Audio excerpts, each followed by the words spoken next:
Assalamualaikum warahmatullahi wabarakatuh. Dalam video kali ini kita akan membahas materi tentang pasar oligopoli. Ya, kita masih kita masih membahas di lingkup ekonomi mikro ya. Nah, sebelum kita masuk ke materi lebih lanjut, tentu kita harus mengetahui terlebih dahulu apa sih pasar oligopoli itu ya.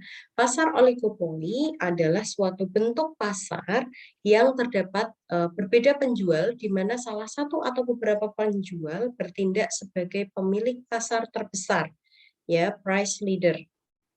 Nah, di sini ada faktor penyebab terbentuknya pasar oligopoli, yaitu efisiensi skala besar dan kompleksitas manajemen. Nah, adapun ciri-ciri pasar oligopoli, di sini sulit dimasuki perusahaan baru. Kemudian barang yang terjual homogen atau beda corak, terdapat beberapa penjual, membutuhkan peran iklan, ya, terdapat satu market leader, pemimpin pasar, kemudian harga jual tidak mudah berubah. Pasar oligopoli memiliki kelebihan dan kelemahan.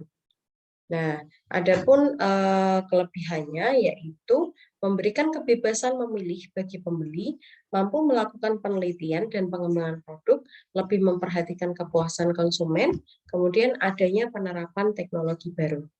Nah, kelemahannya yaitu menciptakan ketimpangan distribusi pendapatan, harga yang stabil dan terlalu tinggi bisa mendorong timbulnya inflasi, bisa timbul pemborosan biaya produksi apabila ada kerjasama antar oligopoli karena semangat bersaing menjadi kurang.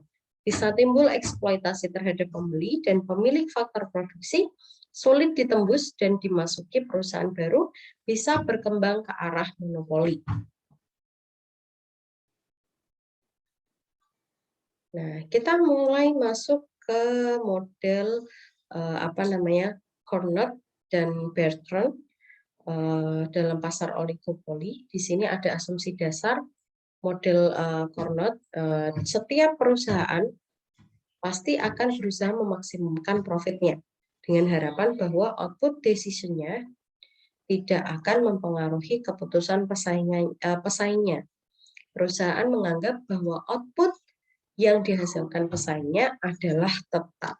Ya, itu kalau model Carnot. Nah, bagaimana dengan model Edgeworth? Nah, di sini asumsinya jika hanya terdapat dua perusahaan dengan komoditi yang homogen, ya, setiap perusahaan mempunyai kapasitas produksi dan tidak dapat memenuhi seluruh penawaran pasar.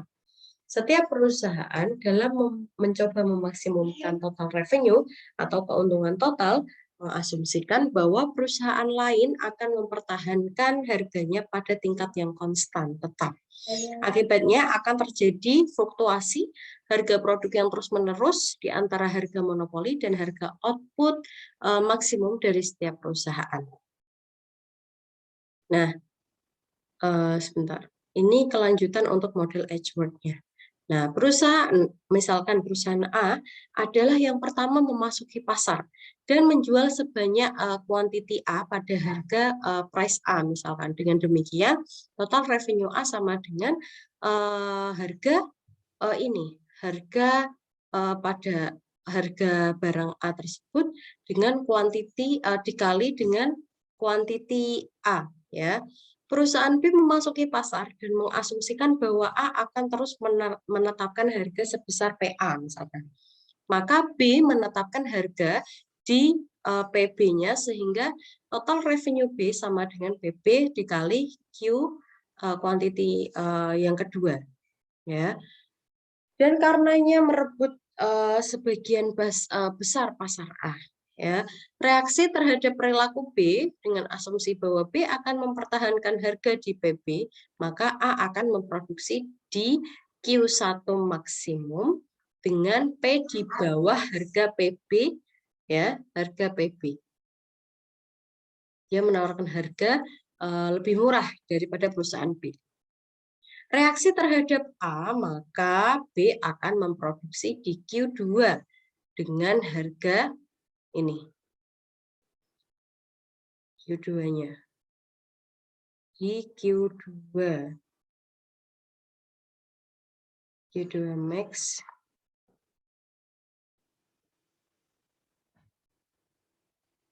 lebih di bawahnya, berarti di bawahnya ya, di bawah. Seperti ini. Akan semakin memberikan reaksi.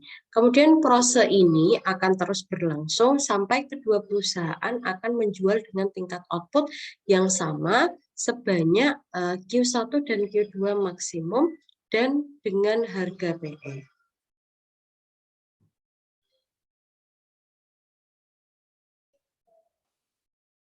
Selanjutnya yaitu untuk model Chamberlain. Chamberlain mengasumsikan bahwa duopolis mengakui saling ketergantungan antar mereka, sehingga duopolis tersebut menetapkan harga-harga yang sama, menjual jumlah yang sama, dan memaksimumkan keuntungan bersama. Keseimbangan pasar terjadi bila ditetapkan satu harga kesepakatan. Jika perusahaan A yang pertama masuk pasar, maka ia akan memproduksi di titik A. Nah, ketika B masuk ke pasar dan menganggap bahwa A tetap akan berproduksi di jumlah kuantiti tersebut, maka B akan menjual di titik B dengan kuantiti dan P yang lebih rendah dari P dan Q di perusahaan A. Ya, jadi dia harga lebih murah dan kuantitinya juga lebih rendah dari perusahaan A. Ya, itu B. A dan B sadar bahwa cara terbaik adalah dengan membagi bersama keuntungan sehingga mereka akan memproduksi di kuantiti A dengan harga PE. Nah, kemudian bentuk oligopoli model kurva permintaan yang patah. Jika perusahaan oligopoli menaikkan harga, perusahaan lain tidak akan mengikuti sehingga permintaan akan elastis. Jika perusahaan oligopoli menurunkan harga, perusahaan lain akan mengikuti sehingga permintaan akan inelastis. Nah, implikasinya adalah bahwa kurva permintaan akan terpatah, marginal revenue akan diskontinuitas, dan perusahaan oligopoli tidak akan mengubah harga ketika biaya marginal berubah. Nah, bentuk oligopoli model kartel profit maximization ya dalam pasar sering terdapat kolusi, yaitu kerjasama antar perusahaan untuk membatasi persaingan dalam rangka meningkatkan keuntungan. Nah, karena namanya juga profit ya, profit maximization, jadi dalam rangka meningkatkan keuntungan.